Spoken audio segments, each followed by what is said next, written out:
Hello, my name is Jess and welcome to the Sallie Tomato YouTube channel. Today's sewing tutorial will be for the Natalie bag pattern, which is a stylish shoulder bag. I hope you'll join me to sew along. If you're new to sewing, welcome. I am so excited you're here, and if you're already a Sallie Tomato fan and have been following along, I'm glad you're here for this tutorial and I hope you enjoy the project. The Natalie Hobo Bag is a versatile pattern which can be easily customized with embroidery from the Sallie Tomato Handbag Embroidery Collection, which is our first ever embroidery collection designed in collaboration with Designs in Machine Embroidery. Add all over quilting designs to the exterior panels or motifs to the pocket. The exterior pocket can be omitted to feature larger embroidery designs. All of the patterns that I design, I name after classic movies. So the name of this sophisticated pattern was inspired by the actress and model Natalie Wood. You can find the pattern and all of the supplies to make this project on our website, sallietomato.com, or you can request them at your local quilt shop. The supplies you need are listed on the back of the pattern, including a list of helpful notions. We encourage you to support your local fabric shop and purchase the pattern and supplies from them. So when you're ready and you have everything you need, cut out all of the pieces according to the pattern and let's begin. First, you're going to want to cut out all your pieces according to the pattern. It's very helpful as you cut your pieces to label them by marking the name or the piece letter on the wrong side of your fabric with a removable pen or chalk. You'll also want to take some time to read through the introduction of the pattern where there's lots of helpful information before you get started.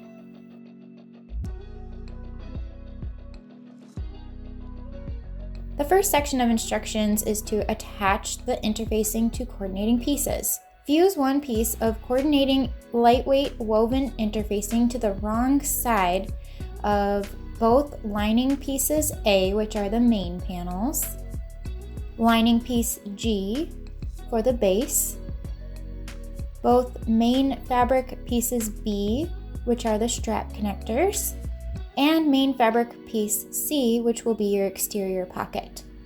Make sure to follow the manufacturer's instructions for fusing interfacing. The next step is to prepare the main panels. Please note that if you plan to add embroidery to your main panels, you'll want to use fleece as your stabilizer. When you're adding embroidery, you'll have your embroidery stabilizer and the dense stitches from the threads that will add stability to your bag. If you do not plan to add on any embroidery, you'll want to use foam stabilizer. The foam stabilizer is very soft, lightweight, and adds great body and shape to the bag, which it needs for this project. However, do not use the foam when you're adding embroidery. The foam is too thick to hoop in your embroidery machine. So I wanted to mention that right away before we stitched on the stabilizer to make sure that you're using the correct stabilizer. You'll start by positioning one piece of your fleece or foam against the wrong side of each main fabric piece A and align all the edges. You can use pins or sewing clips to hold the layers together. Then at the machine, baste an 1/8 inch from the outer edges. Once the stabilizer is attached, if desired, you can add embroidery or quilting designs to the main fabric main panels and also to the main fabric exterior pocket. Like I mentioned in the intro of this video, you can try using the Sallie Tomato Handbag Embroidery Designs collection to embroider all over quilting designs or border designs on your main panel and choose motif designs to feature on your pocket. We are so excited to have our first ever embroidery collection with Designs in Machine Embroidery. Visit their website for lots of tutorials, tips, and classes for doing embroidery. We do have a basic embroidery video on our YouTube channel if you'd like to check that out. If you'd like, you can install a metal handmade label on the bottom edge of the front according to the pattern. You'll want to follow the manufacturer's instructions for installing the hardware, We have a tutorial for this type of hardware on our YouTube channel, and I always recommend to fuse a scrap of interfacing over the wrong side of the hardware to prevent your lining fabric from abrasion. Next, I'll show you how we're going to add some shape to the sides and the top of the bag. You'll mark in from each side edge along the top edge of both the front and the back panels. Then you'll draw a diagonal line between each mark and the nearest bottom corner. Over at the machine, sew an 1/8 inch in from each diagonal line.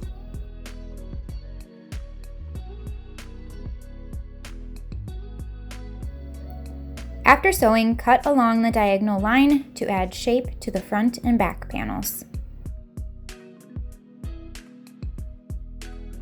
Next, you'll want to trace or photocopy the template included in the pattern and position it so the pointed end is in the upper corner and the long straight edge is even along the top edge of the fabric. You'll trace the outer curved edge, which I've already gone ahead and done, and you'll need to flip the template to trace the other side. Then at the machine, you'll sew an 1/8 inch in from the curved edge. After sewing, cut along the curved line to add additional shape to the panels. And also just a note that if you don't want the top edge to be curved and you want it to look more like a tote bag silhouette, you certainly can omit shaping the top edge. Then you repeat the same steps to add shape to the lining main panels, except you do not need to sew before cutting. Next, I'll show you how to create the exterior zipper pocket. Adhere basting tape to the wrong side of each contrast fabric piece F, your pocket accents, along the length. Then with right sides up, position a long edge of one accent over each long side of the zipper tape. You'll want about an 1/8 inch of the zipper tape showing between the zipper teeth and the accent. At the machine, top stitch an 1/8 inch from the long inner edge of each accent using a zipper foot or narrow foot. Make sure to move the zipper pull out of the way as needed.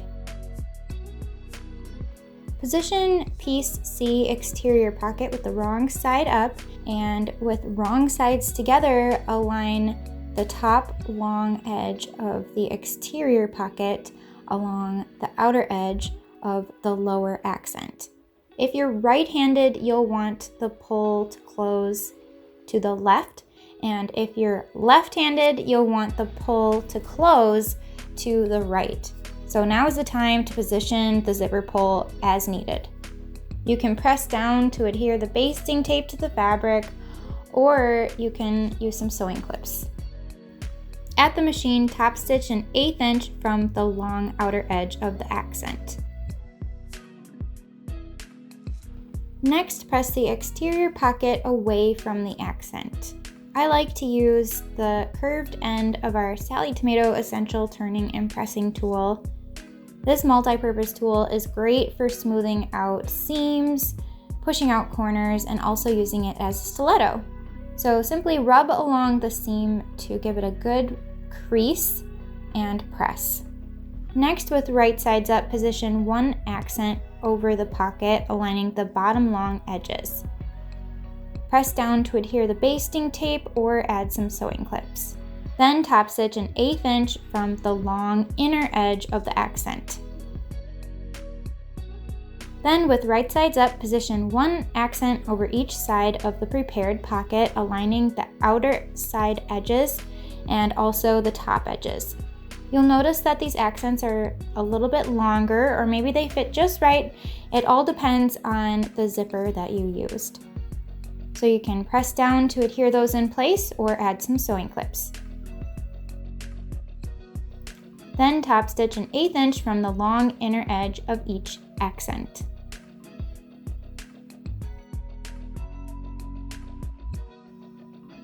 After sewing, trim the excess accent length even with the bottom edge.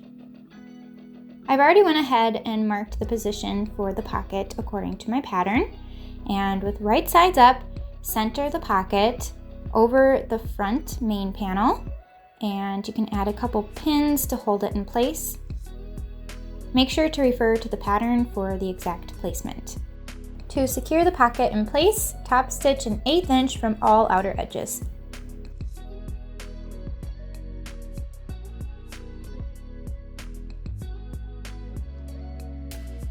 Next, we'll prepare the base.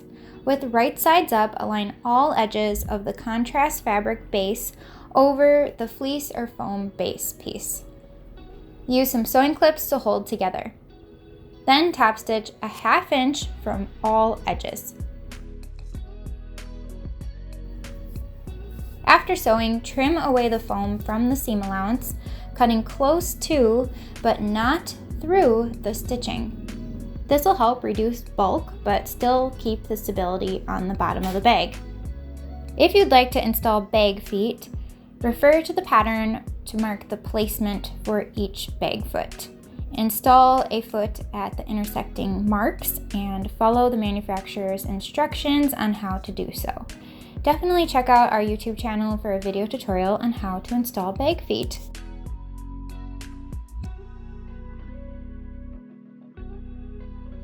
I've already went ahead and created the interior slip pocket using both lining piece J.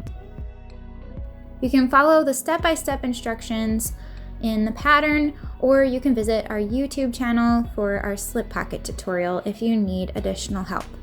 Make sure to refer to the pattern for all of the corresponding measurements.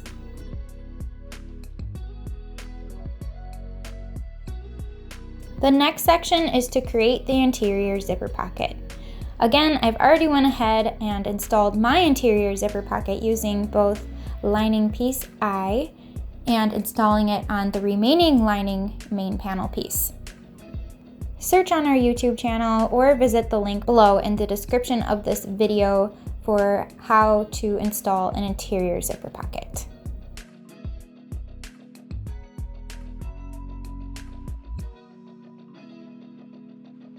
Next up is to assemble the exterior and the lining.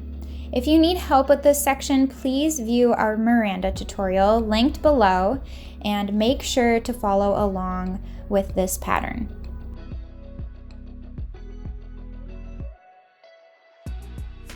The next section is to make and attach the strap connectors. With all of our patterns, we try to keep our methods the same and familiar. So for this section, we already have created a video on our YouTube channel. You can visit the link in the description below or search for our Tiffany tutorial and jump ahead to the section that explains how to make and attach the strap connectors. It's explained the exact same way, just make sure that you refer to this pattern for the exact measurements. To attach the top zipper closure and assemble the bag, you'll want to visit our Daphne tutorial and jump ahead to those sections of the video. Again, we've already created some great content on our YouTube channel, so the methods are the exact same, just make sure to refer to the measurements in the Natalie bag pattern. The next step is to make and attach the shoulder strap. With wrong sides together, fold contrast piece D shoulder strap in half along the entire length. You can use sewing clips to hold it together, or like me, I'm just going to fold it and position it as I sew. At the machine, top stitch an 1/8 inch from each long side.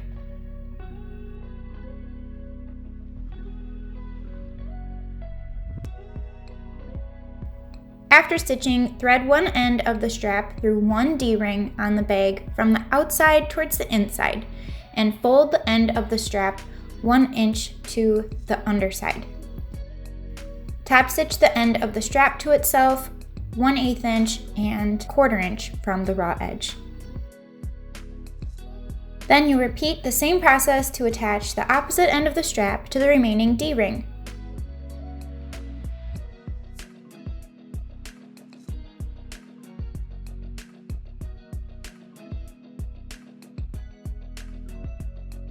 The next step is to make and attach the adjustable strap. Again, we already have a great YouTube tutorial. Step by step, it shows you the process of how to create the adjustable strap.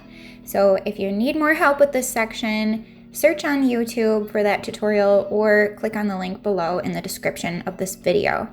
Then you'll simply clip the swivel hooks to each of the D-rings.